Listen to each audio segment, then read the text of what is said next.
Welcome to the Eskrima podcast. My name is Jason Inay, and I'm an Inayan Eskrimador. We're continuing on this series for the elements of reaction time. I chose this, incidentally, this particular part of the cipher because if you had trained for my father, this is one of the things that he would talk about quite a bit.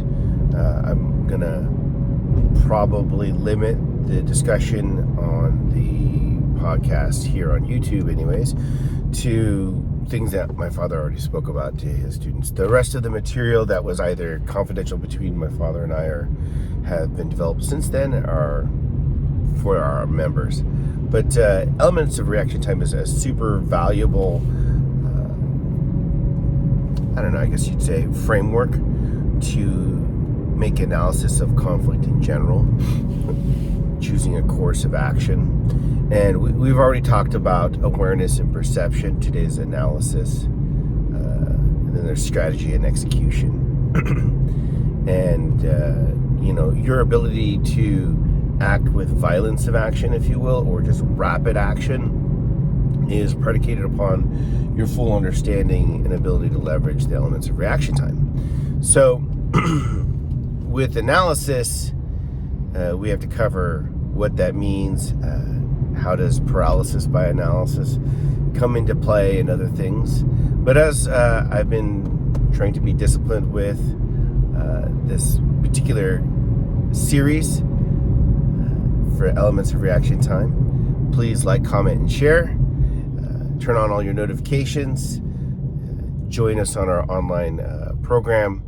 The online membership training program is a very low barrier of entry for learning the Inayan System of Eskrima and being introduced to the Spider Dumog and other things that we do with the Inayan Training Organization and the Inayan System of Eskrima. We'd love to have you join the tribe. But moving forward, analysis. So we talked about the OODA loop, we talked about tote model, and we talk about elements of reaction time together. The elements of reaction time is exclusively something that my father would really speak about. It wasn't until later years that we even discussed the OODA loop. And tote is something that I brought into the discussion and is really more of a life coaching, behavioral psychology kind of model, the test, operate, test, exit model, and how they all layered together is really interesting. Gives us a richer understanding of how they work together, how one is more suited for certain things than others. I find that the tote is really great because it has this recursive nature, the tote model, where if you do not get the result that you're looking for, that you restart the loop. And that's what the OODA loop also implies by being called a loop, because it's observe, orient, decide, act. And then you're supposed to go back to observe. Test, operate, test, exit does the same thing, right? Test what are we getting and what do we want? Make an operation or conduct an operation that is intended to try to achieve that end result. Test, did we get it?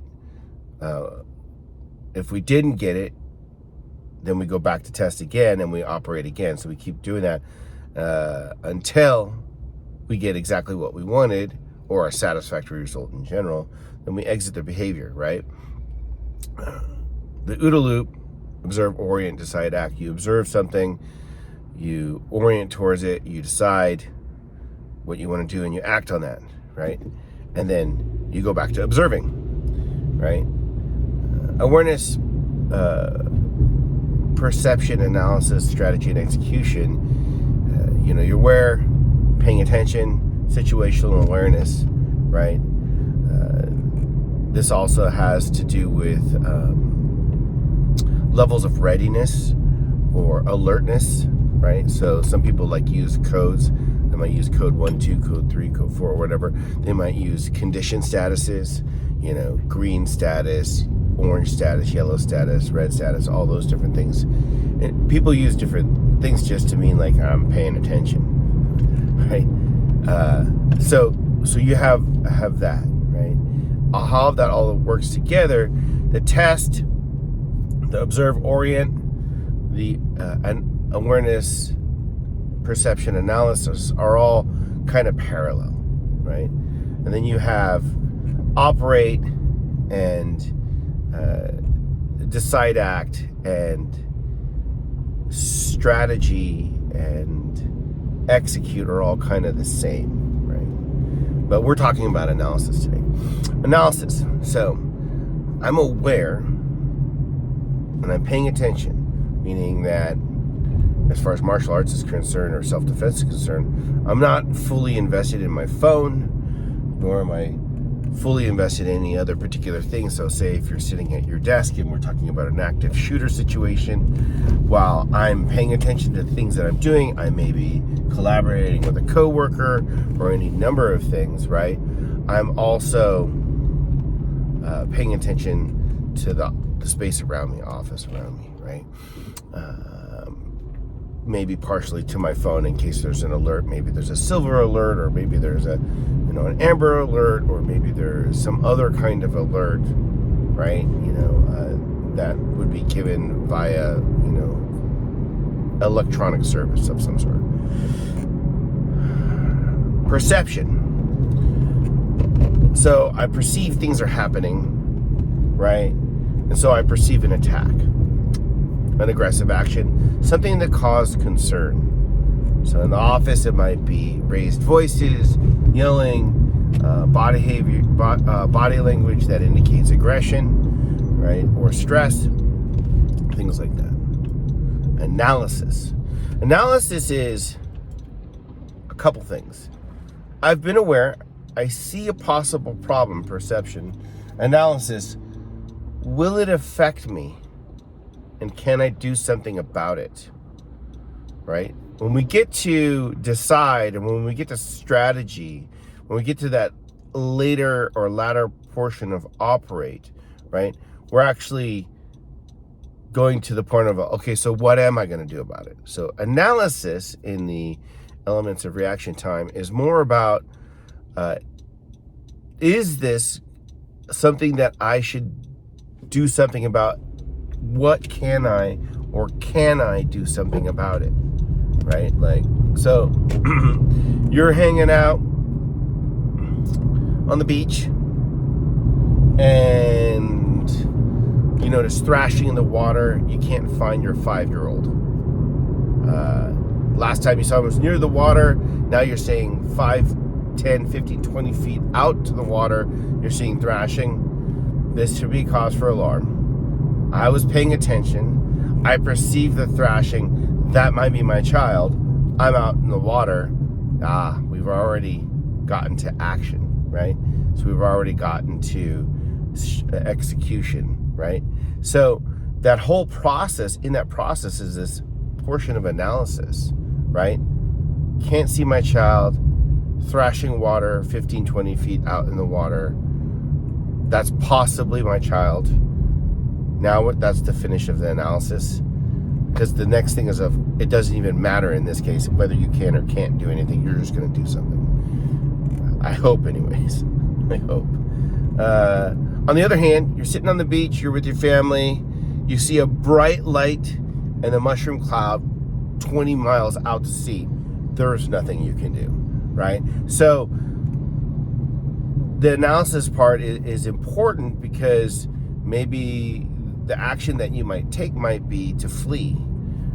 Maybe the action that you take is to do nothing. Maybe the action that you take is to do something very specific.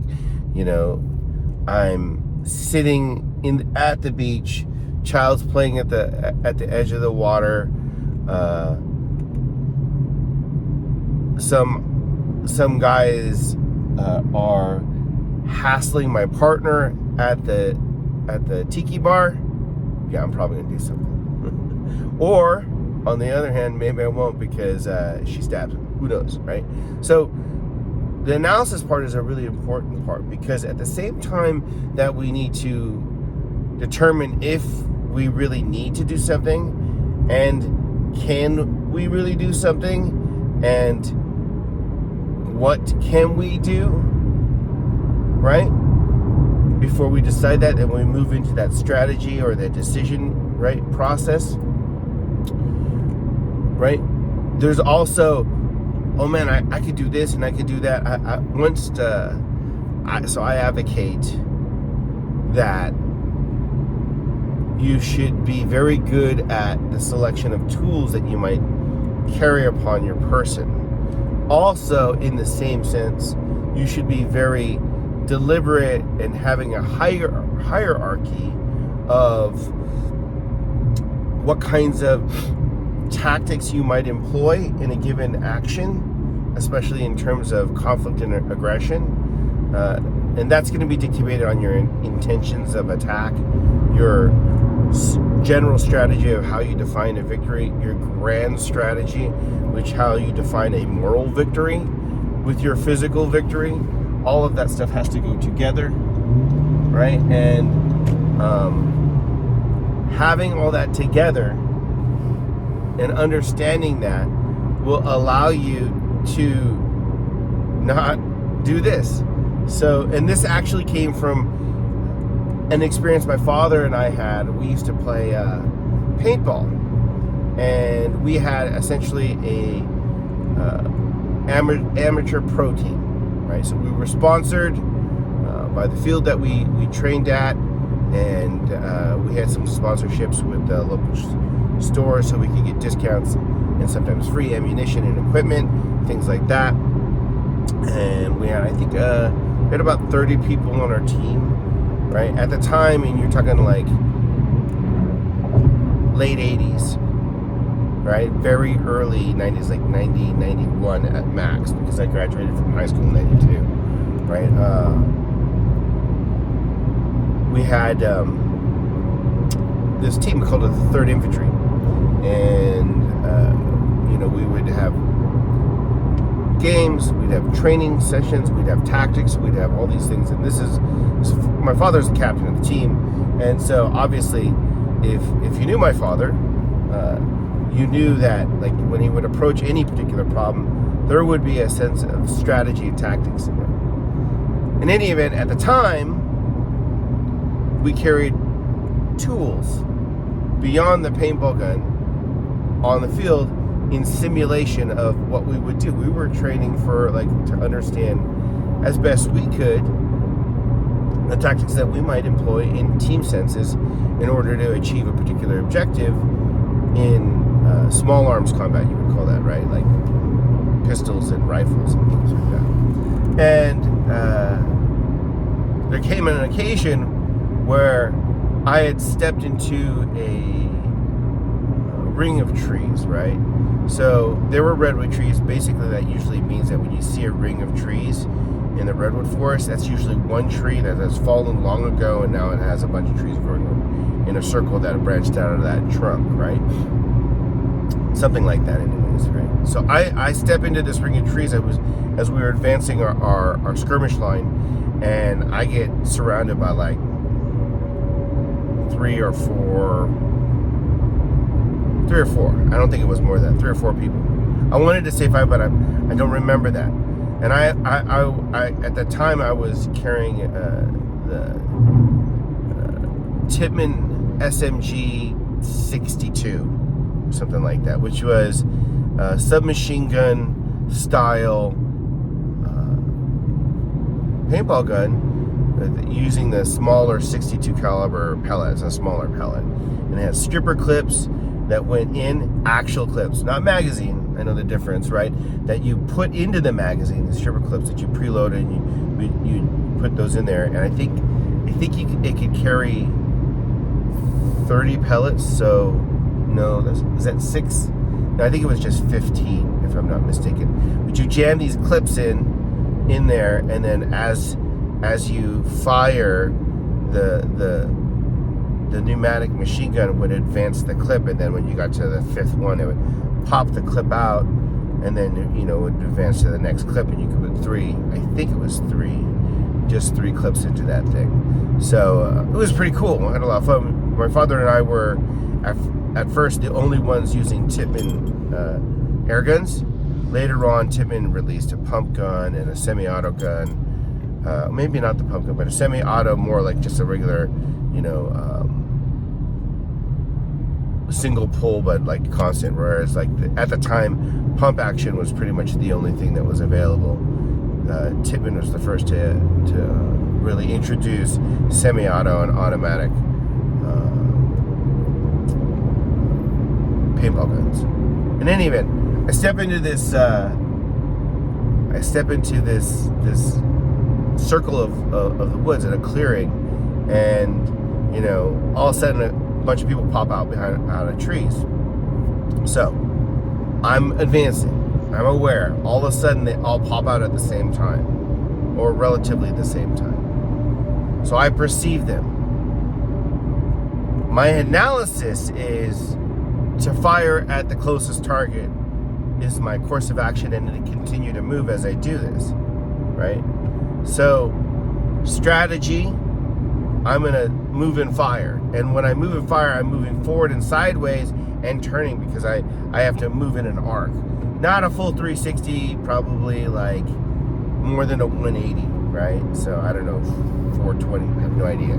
That's weird. That's more than 360, but it's more than that, right? So 240 or something, right? So I hit the guy in front of me, then I turn to my left, and then I turn all the way around to the guy that was on my right, and there might have been one other person. So what happens is, as I move, they miss because they're pumping and shooting. So that's, messing up their line of sight. They don't have good target picture, all that kind of stuff, right? So, and I'm using the Tippmann, and I think I'm firing from hip. I don't remember that part, but I do remember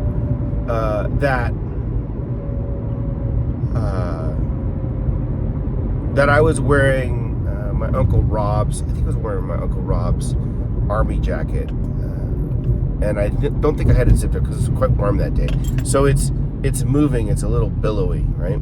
And the rules for paintball at the time, I don't know if it is for now, but is that even if a pellet has to hit you or any of your equipment and break, right? Hit you or any of your equipment and break, right? So whether it hits your face, and I don't think I wore a mask. Yeah, no, I was wearing a mask because I got shot in the mouth once and I didn't like that anymore. So I was wearing a mask and wearing goggles. You had to wear goggles. And I believe the 62 calibers were moving at like 310 feet per second or something like that, 300 feet per second. The 68 calibers were supposed to only move at 300 feet per second or slower. I think that the 62s were allowed to go a little faster because they were lighter and smaller. But I might be wrong on that. Anyways, I think I'm firing on auto. And so I hit the first guy, maybe 2 pellets, 1 or 2, because I'm, I do a short burst, turn, shoot the second guy, short burst, but I hit him like leg, torso, face, because I just stripe up him, right? Turn around, hit the other guy, and I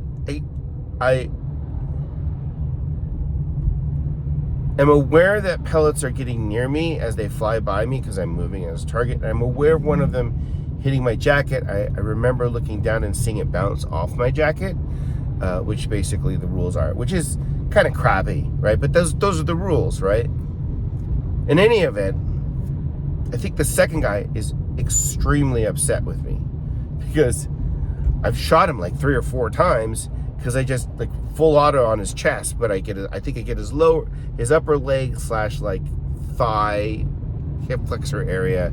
I know I get him a couple times in the torso because he has this stripe of paint. I'm pretty sure we used to get orange a lot, so I think I was using orange paint, and then it hits him in the face too because I remember and I think it just hit underneath his mask and got him in the chin. So this guy's upset, understandably so, because to him it's excessive to be shot more than once, which just makes sense because most of the time you didn't, because it was pump, right? So then, the guy comes and he comes at me. He's going to attack me, right? Which I get ready. My father swoops in. Referee's there.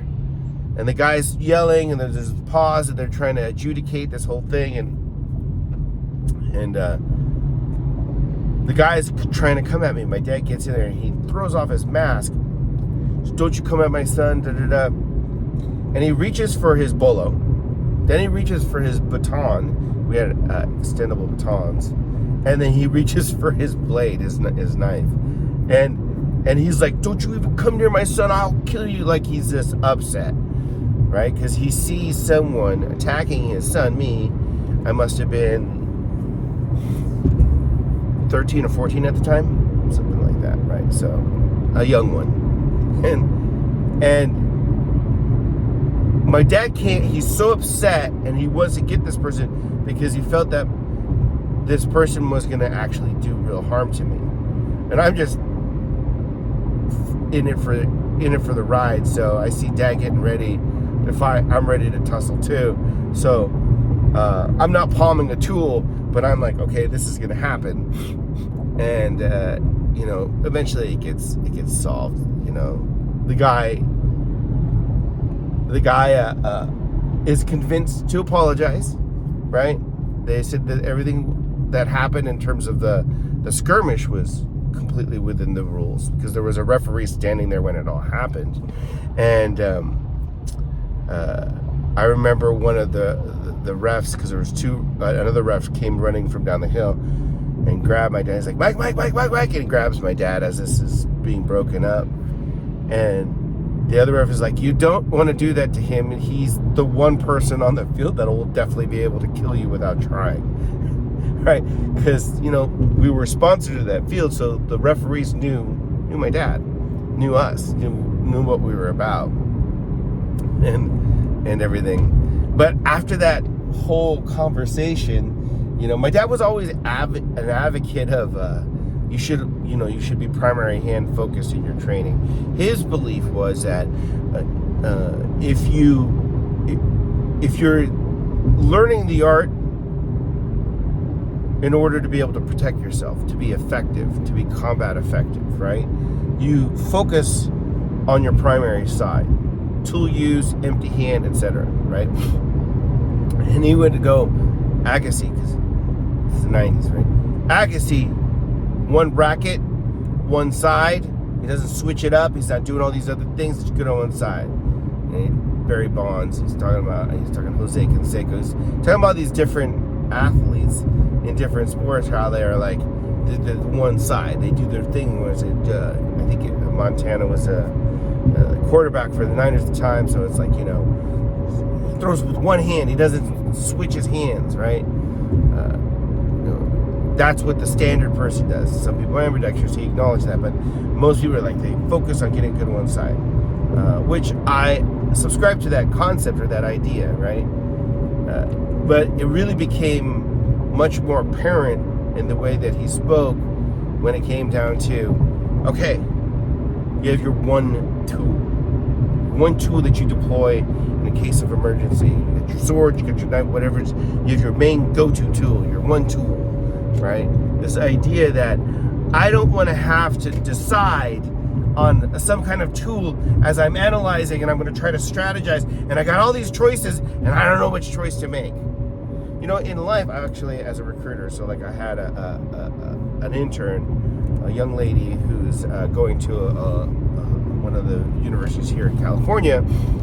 Internships are getting to be done with right now because we're at the end of summer here in 2023, and so she's like, how is this? She's like, I have some questions about my brother. I'm like, okay, so what? And she's like, well, he just graduated, he's got a bio degree, he's done a little bit of internships, done a lot of research assistant stuff and everything else, and we're discussing like where he is and like what he's going to do next and what's the next step for him to move into corporate, and it kept on coming back up, but he really doesn't know what to do. And I said to her, like I said to a lot of people, right, okay, so that you want to do something. This is perception. This is and then he can also perceive that he doesn't know what he wants to do, but he knows he needs to do something. So now he's like, analysis wise, he's like, do I just get any old job in corporate America? Do I do this? Do I do that? And so we try to walk through this problem with her for the sake of her brother, and we keep running into this. Well, but he doesn't know what he wants to do, and he's not sure. And I said, okay, let's stop. Let me come at this from a different direction, right? The different direction is this, right? You should just decide on what your lifestyle is going to be. What kind of car do you eventually want to drive? What do your vacations look like? What does your home look like? Where do you want to live? What kind of friends do you want to keep? What pastimes are you going to engage in? Because, like, hey man, if your pastime is chess, that's a cheap pastime. It's very good for the intellect. Quiet places are needed for you to play that in general, etc. But if your pastime is golf, right, that's going to be more expensive as a pastime, which means that your lifestyle needs to be able to support that. Maybe you go to a place and end up living in a place where the local municipal golf course is cheap and easily accessible. Or maybe you're the type of person that, like, I need to be able to play links in Scotland. Well, that's a different kind of game, right? That's a different level, at least in expense, right? So decide what kind of life you want to live, and then take a look at your career path, your experience and your interests, and see how that matches up. Where is the alignment between the things that you maybe are good at, the education that you have, and then the lifestyle that you want, and what jobs lie in line with that from where you are now to the life you want to live, and do it that way. So we talked about that, but this is an analysis thing. And she goes, yeah, but I'm like, look, if I were in the 1500s and I was going to leave the port of Spain, wherever that is, and I had convinced the crown to fund my trip, and I had a great navigator named Jose, and my name was Magallanes, right? And I'm going to go find, the east by going west, right? I'm going to navigate by the stars, because the winds and the currents are going to take me off track, and I'm going to have to continue to navigate against current and against wind as I move across the sea, and I'll have to course correct every time. So in that same way, rather than trying to figure out how to get exactly to the location that I need, right, and the exact path in every step, I'm going to move in that direction, and if I like what I get, test operate, test exit, then I continue to move in that direction, and I course correct. And that's the way that you sometimes have to approach your career. And it's the same thing with a particular more sharper thing, conflict or issue, which is like fighting, where I know that I want to go home after this.